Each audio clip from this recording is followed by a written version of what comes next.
समाजसुधारक महर्षी धोंडो केशव कर्वे हे एक महान समाजसुधारक होते, ज्यांनी आपले संपूर्ण जीवन महिलांचे शिक्षण आणि विधवा पुनर्विवाहासाठी समर्पित केले. प्रमुख योगदान विधवा विवाह चळवळ.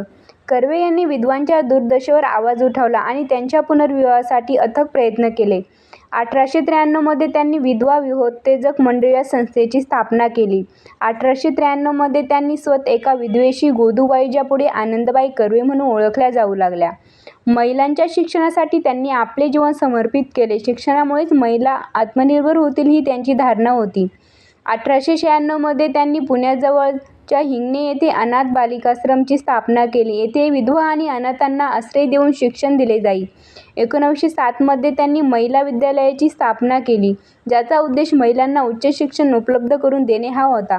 1916 मध्ये त्यांनी भारतातील पहिले महिला विद्यापीठ श्रीमती नाथीबाई दामोदर ठाकरसी महिला विद्यापीठची स्थापना केली. 1936 मध्ये त्यांनी महाराष्ट्र ग्राम प्राथमिक शिक्षण समितीची स्थापना केली. 40 प्राथमिक शाळा उघडल्या. इतर सामाजिक कार्य. त्यांनी 1908 मध्ये निष्काम कर्म मठची स्थापना केली, ज्याचा उद्देश राष्ट्र आणि समाजाच्या उद्धारासाठी निस्वार्थ स्त्री-पुरुषांचा संघ निर्माण करणे हा होता. 1944 मध्ये त्यांनी समता संघ स्थापन केला. 1955 मध्ये पद्मविभूषण आणि 1958 मध्ये भारताचा सर्वोच्च नागरी सन्मान भारतरत्न देऊन सन्मानित केले.